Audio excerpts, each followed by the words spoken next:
Oh, teka lang, karakad dyan. Akala ko ba libre lang yung education sa UK? Bakit sa video na to pag-uusapan natin gastos?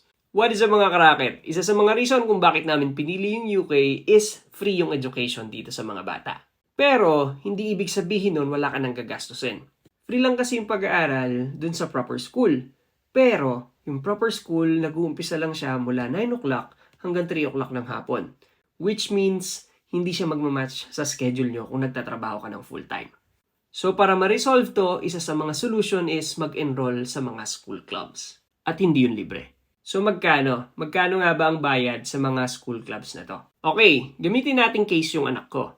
Kami, nagtatrabaho kami pareho full-time. That is why, sa umaga nag-enroll kami sa breakfast club. And then sa hapon, nag-enroll kami for 2 sessions ng after-school club. Anong ibig sabihin nun? Pwede naming ihatid yung anak namin as early as 7:45 dun sa breakfast club niya, dun na siya magbe-breakfast. Tapos yung breakfast club, siya yung maghahatid sa anak namin papunta sa reception.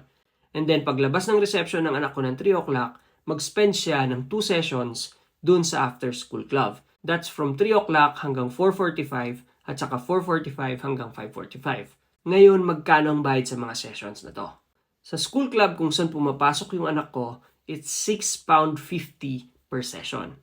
So, ibig sabihin noon, we spend around £20 per day para dito sa mga school clubs na to. And that amounts to £400 sa isang buwan. Which means, medyo may gastos din talaga. Grabe ang mahal naman yung karakad dyan. Ano ang pwede natin gawin? So guys, as I've mentioned, yung case study natin dito is yung anak ko. Hindi naman pare-pareho yan sa lahat. There are schools na nag-offer ng parang in-house na breakfast club nila and those schools tend to offer it cheaper. So, na-check ko dun sa isang school na in-inquire namin, nasa £2 lang yung breakfast club. Pero wala silang after-school club. You have to enroll to a separate after-school club. At dahil nga medyo malaki din yung cost, ito yung ginagawa ng ibang parents.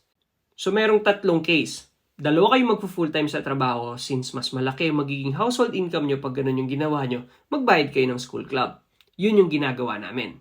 And yung pangalawa is other parents, ang ginagawa nila, nagsishifting sila. Isang panggabi, tapos isang pang-umaga. Dito sa solution na to, nakakasave sila ng pera kasi hindi na mag-enroll ng school club yung bata. Kaya hatid na lang siya ng isang parent dun sa mismong proper school niya. At yung pangatlo na solution is yung isang parent full-time sa trabaho, tapos yung isang parent part-time. So, ibig sabihin nun, yung part-time na parent, siya talaga yung in-charge maghatid ng bata. Zero cost ka sa school club pagdating dito. Sa case namin, pinili na lang namin na full-time yung anak namin sa school club kahit na nagbabayad kami. Though technically, every month para kaming nagle-let go ng £400, meron naman yung positive para sa amin. Kasi pareho kami na nakakapag-invest sa mga careers namin dito. And then, doing this, we tend to spend more time with our daughter habang nandito kami sa UK. Kasi for us, yun yung main reason kung ba't kami pumunta dito. Magkakasama kami, dapat nagkikita-kita kami.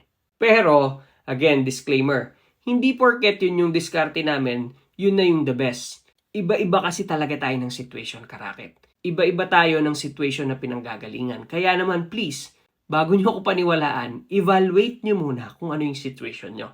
At based dun sa evaluation mo na yun, dun kayo mag-decide kung ano bang diskarte yung gusto nyo gawin.